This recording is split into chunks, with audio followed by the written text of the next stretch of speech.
Sempre vivi entre livros, lendo ou escrevendo. Justo parece que dedique agora a vida a fazer ler os outros. No panorama cultural português do século XX, um nome ressoa com invulgar singeleza: Branquinho da Fonseca. Poeta, jornalista, contista, bibliotecário, homem multifacetado à frente do seu tempo. Ele capturou os tons e os matizes de uma sociedade em ebulição e de uma época marcada por transformações, inquietações e descobertas. O legado literário e cultural de Branquinho da Fonseca ecoa muito para além do seu tempo, hoje e amanhã, nos corações e mentes dos amantes da literatura, dos livros e da cultura. Tenho algumas referências de passear com ele na serra, eu e os meus irmãos, e ele o tempo todo a contar histórias. Na altura ficávamos todos fascinados com aquelas histórias, eram histórias fantásticas sempre. Tenho a ideia que eram histórias dele mesmo, de livros dele, que ele aumentava e romanceava aquilo tudo. E também devia haver muitas histórias infantis, porque ele era um grande consumidor e divulgador da literatura infantil. Lembro-me dele de ser essa pessoa extremamente dócil, aparentemente desligado, mas nunca estava desligado, ele estava sempre com muita atenção, mas não era um grande conversador. Eu acho que ele é fruto de uma grande educação republicana. O pai dele, portanto, o meu bisavô, Tomás da Fonseca, esse sim tinha uma missão de querer educar o povo, de querer levar a educação a todas as classes. O meu avô herdou isso, mas os primeiros anos dele, da criação da obra dele, é à volta da literatura. São as revistas, a presença principalmente, e as novelas e os contos que ele escreve. Esta missão de levar a cultura às outras pessoas está presente na presença, porque a presença é a base é uma revista muito diferente das outras que se fazia na altura, porque eles queriam que a cultura chegasse a toda a gente.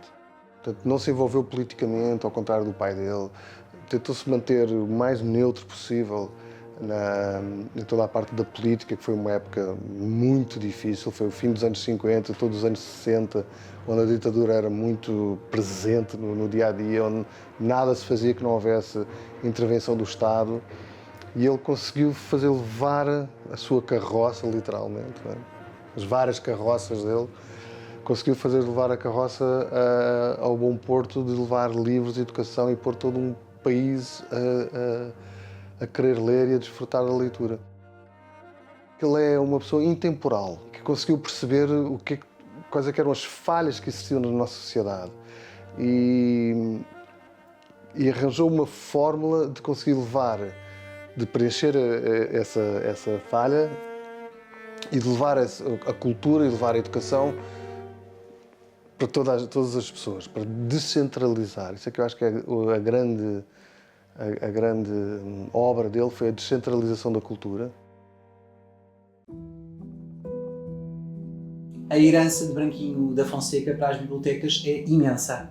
Ele, quando veio trabalhar para Cascais, veio para gerir um museu-biblioteca, mas convenhamos, ele gostava muito mais da biblioteca do que do museu. Não deixou de fazer todas as tarefas que cumpriam enquanto responsável por este património maravilhoso, que é a Torre de São Sebastião, onde hoje funciona o Museu-Biblioteca Condes Castro de Guimarães, mas procurou sobretudo desenvolver a biblioteca. E para ele a biblioteca não era uma biblioteca do passado, não era um local onde havia apenas uma herança, era um local para a comunidade, era um local do futuro. E tanto pugnou por este projeto a nível físico, instalando uma nova biblioteca neste museu, como procurou fazer com que essa biblioteca circulasse, saísse e pudesse chegar a populações que teriam dificuldade a aceder à vila, ao centro de Cascais. E foi por essa mesma razão que ele decidiu desenhar a mítica biblioteca itinerante que testou aqui em Cascais e que levou a todo o concelho. As pessoas esperavam ansiosamente pela chegada desta biblioteca,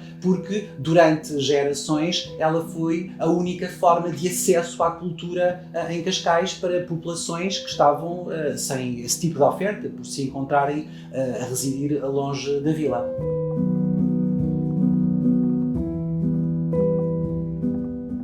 Branquinho não lhe interessava a fama, não lhe interessavam os holofotes, interessava-lhe era transformar o outro. Como é que se transforma o outro? Através da educação, através da leitura. Ele podia ter ficado ali como conservador, calmamente, a tratar do seu museu, mas não, ele saiu das portas do museu, não é? Ele ultrapassou os portões do museu e mesmo ele dizia, o museu é uma coisa mais estática, apesar de ele ter feito os boletins, etc., nunca abandonou o museu, mas o seu empenho aqui em Cascais foi, de facto, a biblioteca. Empenhou-se tanto que até consta que foi ele que fez o próprio atrelado, com as suas próprias mãos, porque ele gostava muito de marcenaria, era outra das atividades dele. Branquinho da Fonseca é, sem dúvida, um homem multifacetado, porque, apesar de ter uma formação em Direito, ele foi, sobretudo, um criador, um intelectual de primeira linha. Se pensarmos que ele está na origem da revista Presença e de todo aquele modernismo, rapidamente nós nos apercebemos que ele queria transformar o mundo, recriar o mundo.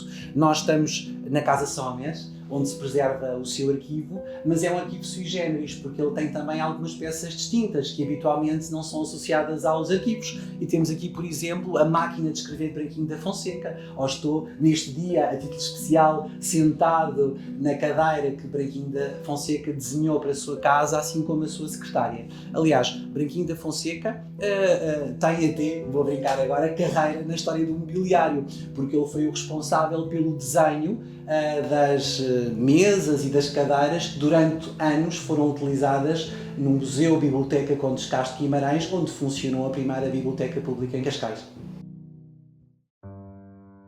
Nas bibliotecas há livros opostos. É indispensável ser imparcial na direção de uma biblioteca. Os livros não são para quem a dirige, são para quem lá vai. Até certo ângulo, a divergência dá a força, a atenção e a responsabilidade. Quando todos pensam da mesma maneira, é quase sempre porque ninguém pensa grande coisa. Já ouvi ou li esta frase em qualquer sítio. Branquinho da Fonseca veio mudar o paradigma da Biblioteca Pública Municipal em Cascais. Já existia a Biblioteca Municipal antes da doação do Conde Castro Guimarães à Câmara Municipal em 1924. A Biblioteca abre ao público em 1931 e assume o papel de Biblioteca Municipal, a Biblioteca do Conde.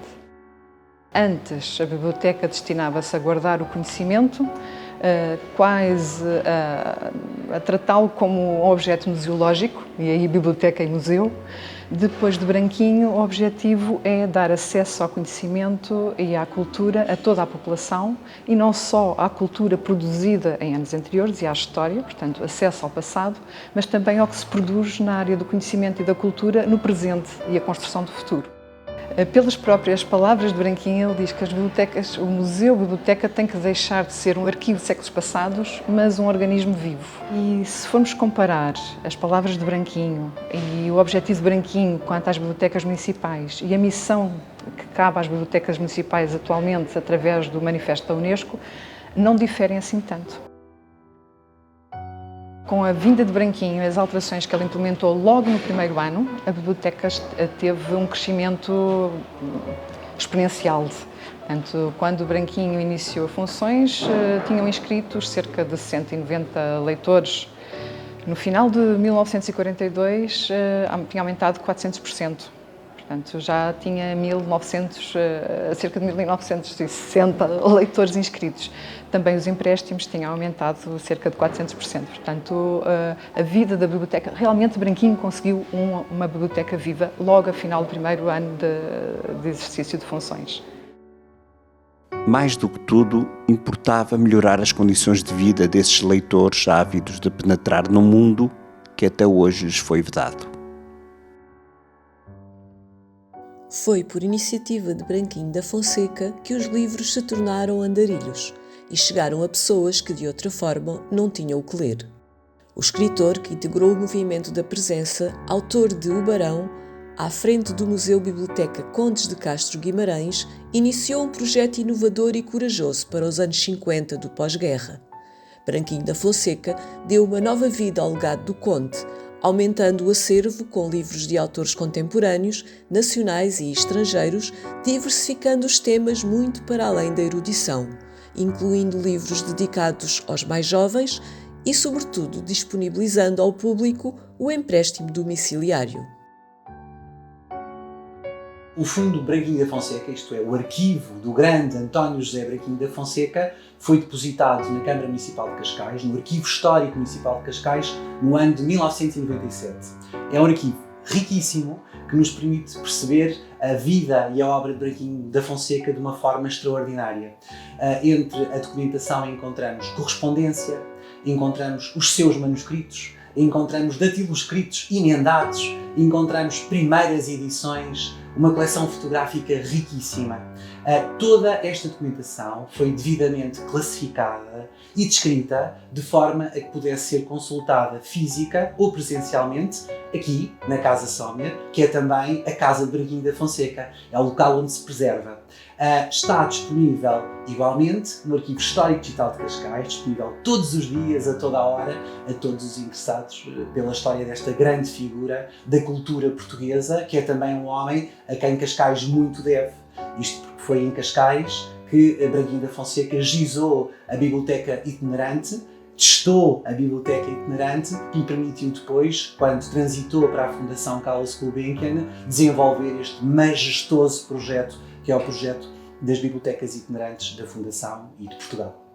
As Bibliotecas Itinerantes da Gulbenkian leva livros a todos os cantos do país, todos do continente, das ilhas. Não havia uma aldeiazinha que não passasse pelo itinerário das bibliotecas itinerantes. Aldeia por aldeia, nem que houvesse uma pessoa só.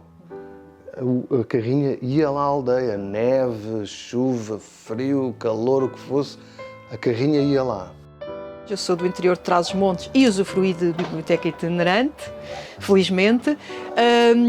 E eu penso que se hoje a biblioteca itinerante se mantivesse lá na minha aldeia, iria ter na mesma sucesso, porque é o gosto pelo momento em si, a experiência também que conta. Toda a experiência associada ao livro e ao momento de ler. E eu lembro-me do cheiro, da forma como as prateleiras estavam organizadas, daquela cor de madeira e da pessoa que vinha. E o facto de muitos dos meus amigos da aldeia e eu própria muitas vezes dizer não havia uma coleção, não havia uma edição de livro ilustrado como há hoje em dia, porém nós íamos pela magia do livro e foi aí que eu comecei a ler logo no início. E até hoje se vê cartas para a Gulbenkian, se vê e-mails, depoimentos de pessoas aqui nas bibliotecas a agradecer às bibliotecas itinerantes da Gulbenkian o facto de elas terem existido. O município de Cascais, dando continuidade ao legado de Branquinho da Fonseca, criou o projeto Biblioteca Móvel, que serve as escolas do concelho que não dispõem de espaço para a instalação de uma biblioteca. Uma carrinha que faz lembrar as bibliotecas itinerantes de antigamente percorre assim entre segunda a sexta-feira 12 escolas do concelho. Além da comunidade escolar, a Biblioteca Móvel de Cascais serve também a comunidade em geral, com a presença aos fins de semana no Parque Urbano da Quinta da Alagoa e no Parque Urbano da Quinta da Carreira. Este projeto, que iniciou aqui no nosso agrupamento em abril de 2021, começou nesta escola, a escola que teve o projeto piloto, que é a Escola de Malveira da Serra, e começou logo com um grande sucesso, porque a chegada de uma carrinha com livros e permitir que as crianças venham, que escolham, que levem o livro para casa, que possam lê-lo com a família, que possam contar com o momento em que depois vai voltar para fazerem a troca, é sempre assim uma grande ansiedade para todos. E eu penso que o sucesso também esse, é saber que, ora, se nós não vamos à biblioteca, nós somos crianças, se os pais não vão connosco, se as famílias não, ela vem ter connosco. Tem sido uma mais-valia em formar leitores, em aproximar as crianças dos livros, em trazer uma coleção atualizada, que também é importante, pela escolha, pela curadoria dos bibliotecários da Biblioteca Municipal. No nosso caso, o facto da biblioteca vir aqui ao parque onde nós acabamos por vir facilita em tudo, porque se não existisse, nós se calhar não íamos com tanta frequência porque nos tínhamos que deslocar. Estando a biblioteca aqui no parque onde nós estamos, é mais fácil vir à biblioteca. Eu venho muitas vezes com a minha filha procurar livros infantis e gosta muito pela proximidade, nós vivemos aqui ao pé, e porque aproveita porque vem aqui ao parque, andei a brincar com os amigos e portanto é o 2 em 1. Ele dizia, quanto vale um homem parado? Um homem não pode estar parado, o homem tem que ir para a frente. Portanto, era um insatisfeito, era um entusiasta, muito entusiasta. E depois acreditar sempre no papel transformador da cultura, e que eu assisto todos os dias. Eu sou professora e considero que ainda hoje é a chave da transformação. Pode não ser económica, mas em termos culturais e sociais pode ser uma grande chave transformadora. Não um arquivo dos séculos, mas uma biblioteca viva, um órgão de verdadeira cultura, de certo com alicerce nas idades passadas, mas voltada para os dias de hoje e de amanhã.